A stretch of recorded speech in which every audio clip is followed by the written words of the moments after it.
বাংলাদেশের প্রধান খাদ্য হচ্ছে চাল। চাল থেকে ভাত। তো ভাতের পরে খাবারের দ্বিতীয় তালিকায় আছে আলু।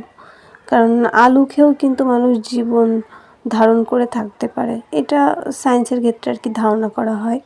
আর তাছাড়া আলু সুস্বাদু একটা সবজি। এটা বিভিন্ন রকম সবজির সাথে বা শুধু রান্না করেও খাওয়া যায়। তো ভাতের পরিবর্তেও কিন্তু আলু খাওয়া যায়। যাই হোক, আলু স্টার্চ, এটা খেলে অনেক সময় মোটা হয়ে যায়। মাটির নিচে তৈরি সবজি, তারপরেও কিন্তু আমরা আলু খেতে খুব পছন্দ করি।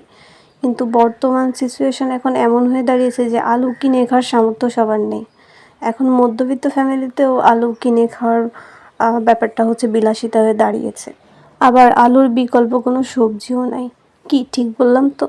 নমস্কার বন্ধুরা, সবাই কেমন আছো? তো যে যেখান থেকে আমার ভিডিওটা দেখছো সবাইকে স্বাগত জানিয়ে শুরু করছি আবার একটা নতুন ভিডিও। তো আজকে আমি যে রান্নাটা করব সেটা আলু ছাড়া সম্ভবই না। তো এই রান্নাটায় আলু মাস্ট বি দেওয়াই লাগবে, সেটা কম হোক বা বেশি। তবে এটা পরিমাণ মতো করেই দেওয়া লাগবে, কারণ একেবারে কম হলেও খেতে ভালো লাগবে না, যেহেতু টকের একটা বিষয় আছে। আর টক টক কেন বলছি, কারণ আজকে আমি রান্না করব টমেটো আলুর তরকারি। তো টমেটো আলুর তরকারি রান্না করার জন্য আমি কিন্তু আলুগুলোকে এরকম চিকন চিকন আলু ভাজার মতো করে কেটে নিয়েছি। তবে একটু পার্থক্য হলো, আলু ভাজাতে কিন্তু একদম চিকন চিকন পাতলা করে কাটে, কিন্তু আমি এখানে একটু মোটা করে আর একটু লম্বা সাইজ করে কেটে নিয়েছি, যাতে আলুগুলো তাড়াতাড়ি সিদ্ধ হয়ে যায়। তাছাড়া এই আইটেমে আলু এভাবেই কাটে। এবার আমি কড়াইতে পরিমাণ মতো সরিষার তেল গরম করে নিয়ে সাদা জিরা আর কাঁচা লঙ্কা ফোড়ন দিয়ে দিলাম। তো ফোড়ন দেওয়ার পর তারপর একটু ভাজা ভাজা হয়ে গেলে একটা স্মেল আসবে। স্মেল পাওয়ার পর তারপর আমি আলুগুলো দিয়ে দেব। আলুগুলো দিয়ে দেওয়ার পর তারপর আমি লবণ হলুদ দিয়ে একটু হালকা করে ভেজে নেব। তারপর একটু ভাজা ভাজা হয়ে গেলে আমি কড়াইয়ের মাঝখানে এই যে পেঁয়াজ বাটা আর রসুন বাটার এই পেস্টটুকু দিয়ে দেব। এটা হচ্ছে আগের দিন আমার আর কি বেঁচে গেছিলো, রান্না করার পর ওইটা ফ্রিজে ছিল, তো নষ্ট করে কি আর লাভ আছে।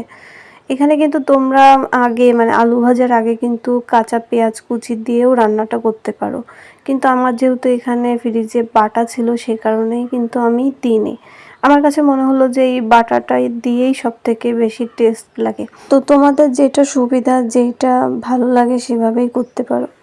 যাই হোক, আমি এখানে যখন পেঁয়াজ বাটা রসুন বাটাটা দিলাম তখন আর কি নিচ থেকে একটু লেগে লেগে যাচ্ছিলো, সেই কারণে হচ্ছে আমি এর ভিতর জলটা দিয়ে দিলাম। আর এই যে দেখো, আমি কিন্তু টমেটোগুলো হচ্ছে এরকম চিকন চিকন সাইজ করে কেটে নিয়েছি।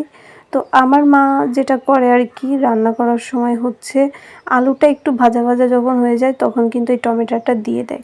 তো টমেটো দিয়ে দিলে হয় কি একটু ভাজা ভাজা হয়, আর নিচ থেকে পুড়ে যাওয়ার সম্ভাবনা থাকে না, কারণ টমেটো দিলে হচ্ছে জল কাটে। তো এইখানে আসলে আমার একটু ভুল হয়ে গেছিলো, তার কারণ হচ্ছে আমি মানে একটু জল দিতে যেয়ে আর কি অনেকটা জল দিয়ে ফেলছিলাম। তো সেই কারণে টমেটোটা আর ভাজা হয়নি, কিন্তু এখানে কিন্তু আমি কাঁচা টমেটোটাই হচ্ছে আর কি ঝোলের ভিতর দিয়ে দিছিলাম। তো এটা কিন্তু খেতে একদমই খারাপ হয়নি। তার কারণ হলো, আমি যখন এই ঝোলের ভিতর এই কাঁচা টমেটোগুলো দিচ্ছি তখন তো অলরেডি কুক হয়েই যাচ্ছে। আর তাছাড়া যেহেতু আমি টমেটোর সাইজগুলো অনেক পাতলা পাতলা করে কেটেছি, তো এগুলো ভাজলে হতো কি একদম আর কি চুপসে যেত, গালে পড়তো না। তো এটা আর কি যখন সিদ্ধ হচ্ছে তখন আর কি একটু গালে পড়বে, টকটক লাগবে, কারণ রান্নাটা টকটক ঝাল ঝাল মিষ্টি মিষ্টি। আর টমেটোর সাইজগুলো মোটা হলে একটু ভাজা লাগতো। আরেকটা বিষয় হচ্ছে, আলু ভাজার আগে যদি আমরা টমেটোটা দিয়ে দিই তাহলে কিন্তু আলুটা সেদ্ধ হবে না, কারণ আলুটা সিটে হয়ে যাবে টকের কারণে। তো এর জন্য হচ্ছে আলু আগে ভেজে নিয়ে তারপর টমেটো বা যে কোনো টক জাতীয় সবজি দেওয়া উচিত। এটা হচ্ছে আমি আমার মায়ের কাছ থেকে শুনেছি, কিন্তু এটা কিন্তু আমি বহুবার প্রমাণ পেয়েছি। আমি জানি না তোমরা জানো কি না, তারপরও বললাম। আর যদি জেনে থাকো তাহলে তো ভালোই। আর এটা হচ্ছে রসগোল্লার রস, আমাদের ফ্রিজে ছিল, তো এটা তো খাওয়া হচ্ছে না, তো শুধু শুধু নষ্ট করেও লাভ নেই। তো আমি এখানে গুড় বা চিনির পরিবর্তে এটা দিয়েছি। তো তোমরা হচ্ছে গুড় বা চিনি যে কোনো একটা দিও। এবার আমি পরিমাণ মতো লবণ আর হলুদ দিয়ে ঢাকনা দিয়ে রেখে দেবো কিছুক্ষণ সিদ্ধ হওয়ার জন্য। আর এই রান্নাটা হচ্ছে বেশিক্ষণ সময় লাগে না, খুব তাড়াতাড়ি হয়ে যায়। তো ঢাকনা খোলার পরে এই যে দেখতেই পাচ্ছ আমার কিন্তু রান্নাটা হয়ে গেছে, ভেতরে আলু সিদ্ধ হয়ে গেছে। এবার সব শেষে সেটা হচ্ছে আমি এর ভেতর একটু আটা দিয়ে দিলাম। তারপর আমি পরিমাণ মতো একটু গরম মশলার গুঁড়া দিয়ে দিলাম। কারণ কিছু কিছু তরকারিতে গরম মশলাটা না দিলে খেতে ভালো লাগে না। তো এটাও এরকম একটা তরকারি, গরম মশলা না দিলে খেতে ভালো লাগে না। তবে যদি নিরামিষ হতো তাহলে ঘি দিলে কিন্তু ভালো লাগতো খেতে। যাই হোক, আমার এখন রান্নাটা হয়ে গেছে, আমি খাবার সার্ভ করব। তো তোমাদের এই রান্নাটা কেমন লেগেছে আর তোমরা কি এভাবে রান্না করে খাও? আমাকে কিন্তু কমেন্ট করে জানিও তোমরা কিভাবে রান্না করে খাও। আর যদি অন্য কোনোভাবে রান্না করে থাকো সেটাও জানিও, তাহলে আমারও জানা হবে। তবে এই রান্নাটা আমি পাকা টমেটো দিয়ে করেছি, কাঁচা টমেটো ছিল না। আমার বাবা বলে যে কাঁচা টমেটো দিয়ে করলে নাকি রান্নাটা খেতে ভালো হয়। তো এখানে পাকা টমেটো দিয়ে করেছি, কিন্তু খেতে কিন্তু আমার কাছে খারাপ লাগেনি, দারুণ লেগেছে। আমার কাছে অসাম লাগে এই টমেটোর তরকারি, সেটা কাঁচা টমেটোর হোক বা পাকা টমেটোর। তো যাই হোক, আমার রান্নাটা হয়ে গেছে, আজকে এই পর্যন্তই।